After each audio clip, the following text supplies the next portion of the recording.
what happened? That thing! It was on me! Daniel, I couldn't breathe! Babe, it's just a bad dream. Clara was 26 when he married Daniel. After 3 years of marriage, she wanted to visit his hometown African.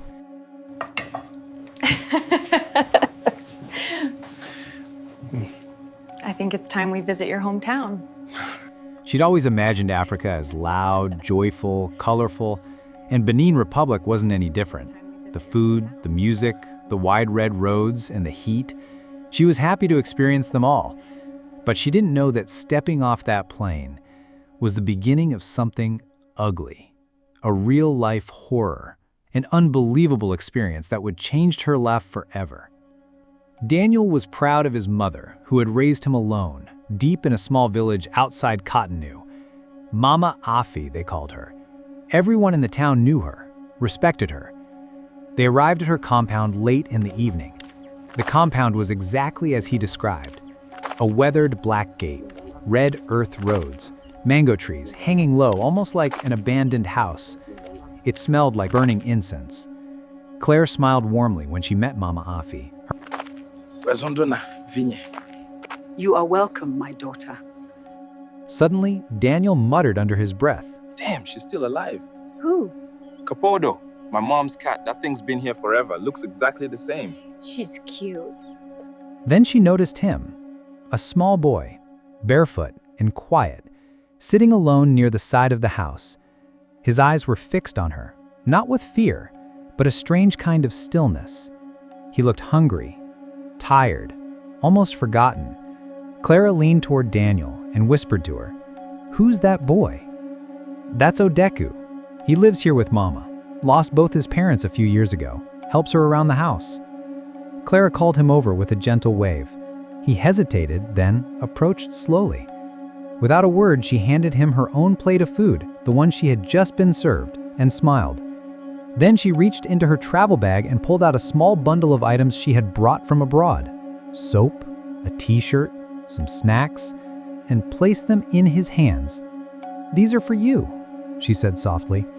For the first time, Odeku felt seen. They all stayed up that night, eating and feasting until it was late, and then Clara went in to sleep, unaware her life is about to change forever. That night, the room was silent, too silent. Clara lay on her back, wide awake, staring at the old ceiling fan above her. It spun, slowly, creaking like it was about to fall apart. She just kept watching the fan go round, slower, slower, until it stopped completely. Then, everything went black. She didn't remember closing her eyes, but she slept off. In the dream, she was still lying in the bed. Same ceiling. But something was wrong. She felt like there were shadows on the wall, like something was holding her down. She tried to lift her hands. They didn't move. She tried to move. She tried to scream. Nothing came out. She couldn't. Her chest tightened. Her body wouldn't obey. Her chest burned. Her throat was tight. Then, she saw it. The cat. It was sitting on her chest, its weight pressing down like a block of stone. Its glowing eyes were locked on hers, its face inches from her face. It wasn't blinking. It was smiling. Not an animal smile, a human smile.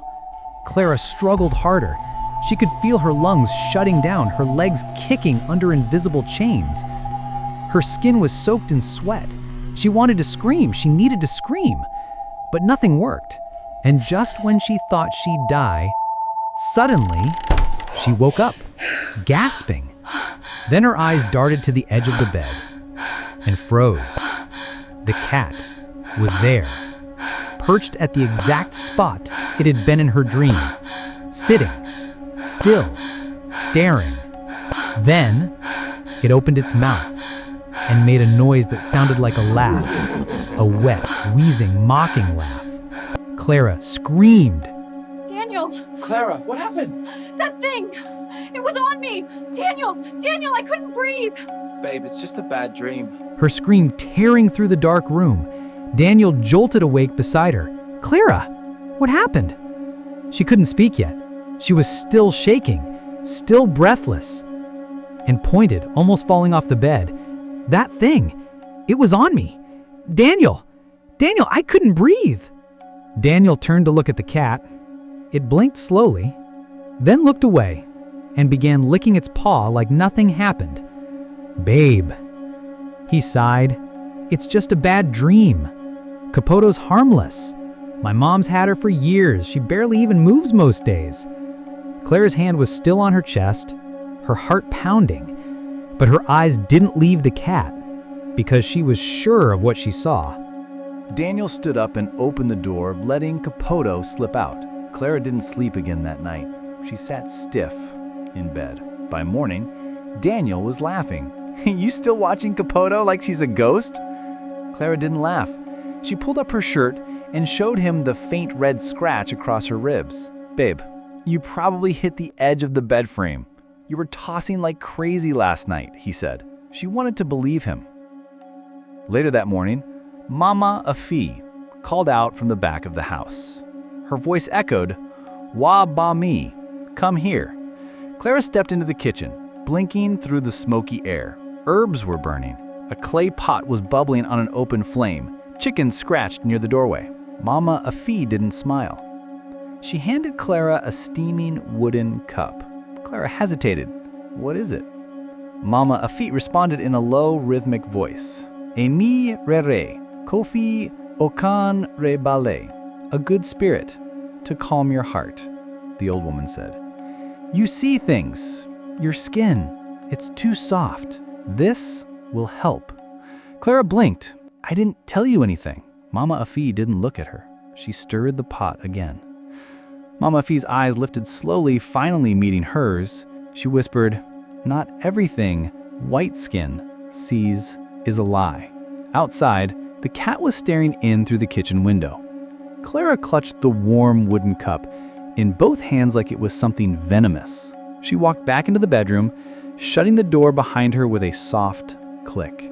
Daniel was lying on the bed, scrolling through his phone, half smiling at a meme. When he saw her face, the smile faded. "What's wrong?" he asked, sitting up. Clara held up the cup. "She gave me this and said something weird." Daniel raised an eyebrow. "Weird how?"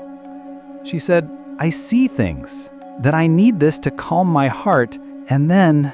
She looked at me and said, "Not everything white skin sees is a lie." Daniel stared at her. "Wait, what?" Clara nodded slowly, her throat tightening. He scoffed and shook his head. "Clara, come on, you must have imagined it." "I didn't." "Babe," he said gently, "Mama doesn't speak English. She understands a few words, but she can't say all that. You're probably just tired, or maybe it was a dream mixed with yesterday's stress." "No, Daniel," her voice cracked. "She said it. I heard her." Daniel stood up and came to her, placing his hands on her shoulders. "I know this is all new to you. The people, the language, the food, even the cat. It's your first time in Africa. It's okay to feel overwhelmed." "I'm not overwhelmed," Clara whispered.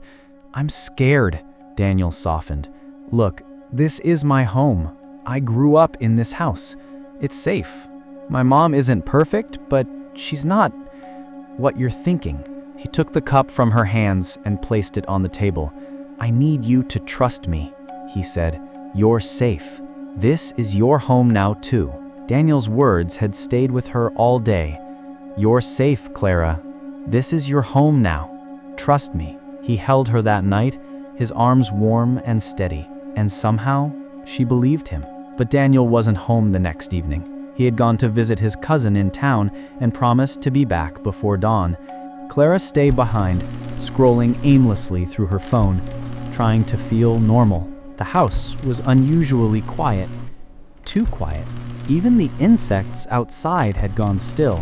Exactly 2:31 a.m. that midnight, she dozed off, and then it happened again. That same weight, heavy, suffocating, pressing down on her chest.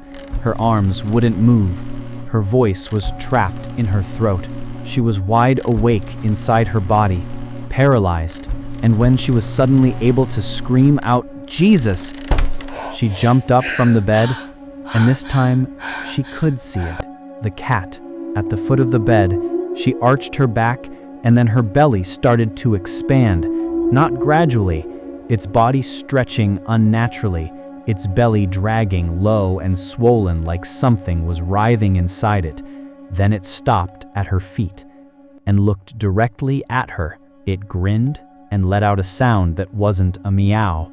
It was a laugh, a human laugh. Clara jolted upright, gasping, her hands on her mouth, her eyes wide open, drenched in sweat. Her hands trembled as she reached for her phone. "No one will believe me," she whispered, "but I will show them." She turned on her camera and began recording. The cat raised its head, eyes glowing like twin candles in the dark, still laughing. Then it stood, and the distended belly twitched, moved. She recorded it all, and didn't sleep a wink the rest of the night. The sun was barely up when Daniel returned. Clara met him at the door, her eyes wild, her voice shaking. "Daniel, I saw it again. The cat, Elle. It happened again. I was paralyzed, and the cat..." He pulled her into a hug. "Clara, please. No, don't tell me I'm imagining things. I recorded it. I have it on video. Come, I'll show you." She ran to the bed, grabbed her phone, and opened her gallery. Her finger tapped the last video file, the one she recorded for nearly 3 full minutes. Blank. The screen was pitch black. No sound, no cat, nothing. She blinked, opened another clip. Blank. Every video she recorded from the night before, gone. No. Daniel took the phone gently from her hands. "There's nothing here, Clara." She backed away slowly. "But it was real. I saw it. You have to believe me." Daniel sighed. "Capodo has been with us since before I could walk. That cat has never harmed anyone. Maybe this place is just too different for you. Maybe you're stressed." Clara didn't respond. She stared at her reflection in the mirror behind Daniel, except her reflection was not staring back. Tears rolling down her eyes. "I want to go back, Daniel. I'm not crazy. I'm telling the truth. Believe me." She started sobbing, but it didn't stop there. This is just where things took a darker turn, because the nightmare continued, and everyone, the villagers, Daniel, even the pastor that she eventually ran to, says the same thing. "The cat? Ah, that's just Capodo. She's been with Mama since before Daniel was born." Claire starts to question if she's losing her mind. But the dreams are real. The house was too quiet. Daniel had gone out again. Mama Afi was at the neighbors. Clara, trying to distract herself from the growing terror in her chest, picked up a broom and began to sweep the hallway. She moved room by room, the rhythmic strokes calming her, until she got to Mama Afi's room. Clara had never stepped inside before. The air was heavier here, stale, as if something lived in it. She held her breath and swept quietly, but just as she bent to push the broom beneath the wooden frame of the bed, she saw something. A corner of fabric. She froze. Heart racing, Clara crouched and reached under. She dragged out a small, dust-covered clay pot sealed with dried leaves and tied shut with red thread. Her fingers trembled as she slowly opened it. Inside were 2 of her missing panties, tightly twisted into a knot. 2 tiny dolls, each pierced with rusty needles through their chest and eyes, and a photo of herself, folded neatly and jammed into a dark glass jar, and beside it, a small, yellowing tooth, human-shaped. Too tiny for an adult, maybe a child's. Clara dropped the pot and staggered back, almost choking on her scream. Then she heard a soft thud. She turned sharply. Capodo was sitting at the doorway, silent, watching, its tail slowly swishing across the dusty floor, its pupils wide as moons, not blinking. And then it smiled. Clara screamed. She dropped the pot. It cracked, but didn't shatter. She ran out of the room, the hallway stretching like a tunnel behind her, shadows crawling along the edges. She ran in to park her things, but Daniel was already there, already trembling. "I saw it," she whispered. "I found it under her bed. My panties, dolls, a tooth, Daniel, a human tooth." Daniel's face twisted in confusion. "What are you saying?" "She's doing something to me. She's not just your mother, Daniel. I'm not going crazy. Go to her room." Because right then, a memory flashed behind his eyes. A memory he had buried so deep it felt like a lie he told himself. Mama Afi's voice. That night. He was just 14. "One day, you will bring home a woman who doesn't belong, a foreigner, a threat to the bloodline. And when she comes, she must not leave. You will not understand, but she will be the price." Clara was never meant to leave alive. She was the consequence for breaking the sacred rule.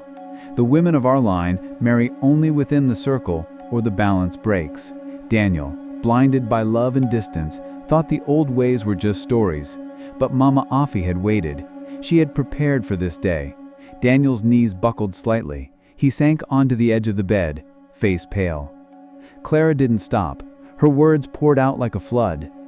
"She said she's been waiting for me, Daniel. She looked at me like she knew. And the way she talks when you're not there, it's like she's someone else. Her eyes, they change." Daniel looked up slowly, his voice barely a whisper. "What did you do with the pot?" Clara hesitated. "I dropped it. I think I cracked it." Daniel shot up from the bed like he'd been electrocuted. "We need to leave. Now." Clara didn't argue. She grabbed the closest bag while Daniel yanked open drawers, tossing in clothes, slamming the closet shut. No words, just panic. The air in the house felt heavier by the second. They ran to the door, breath tight in their chests.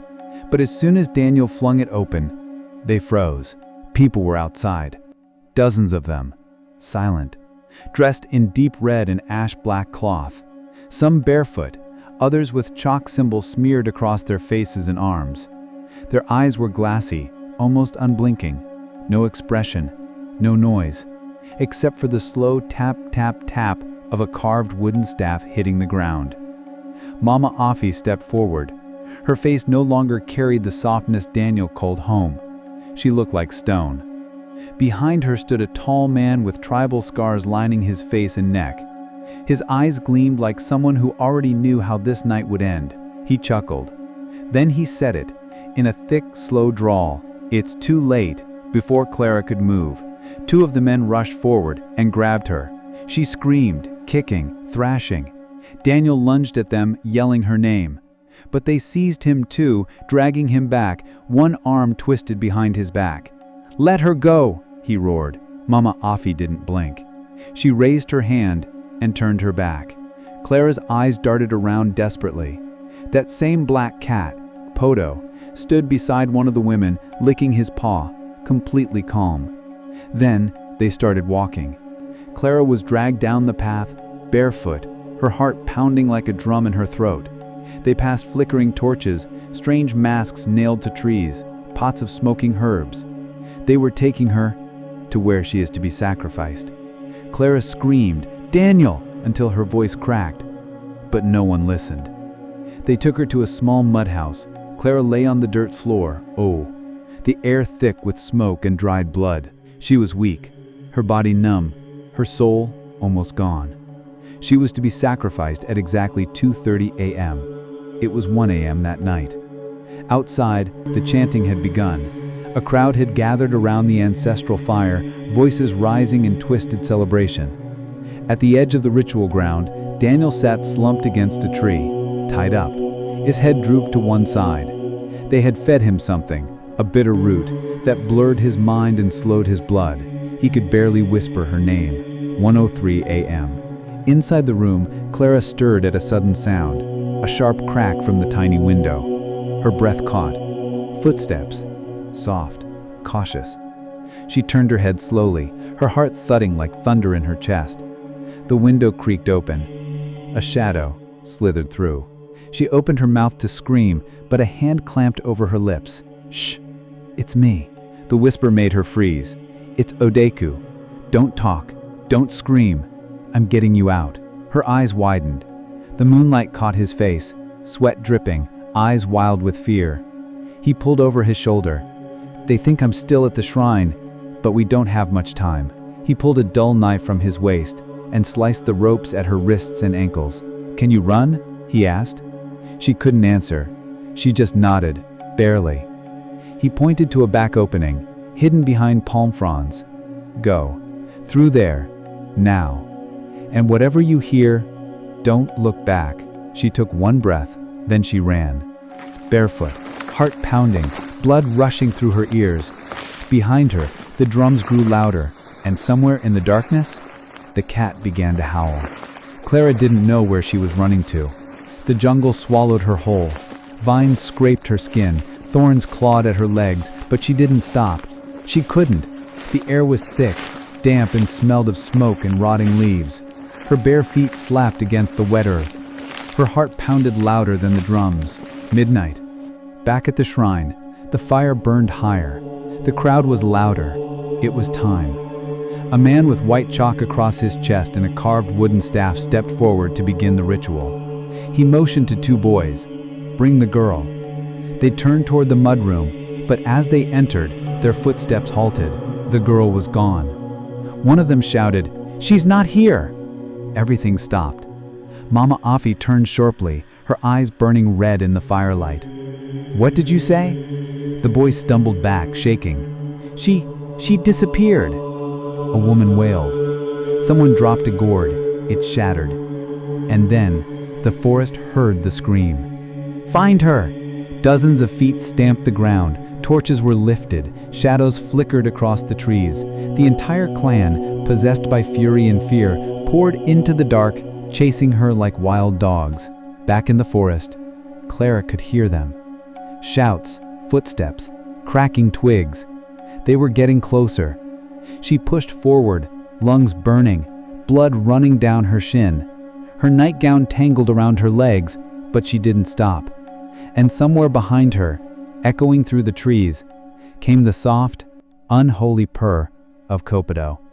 The hunt had begun.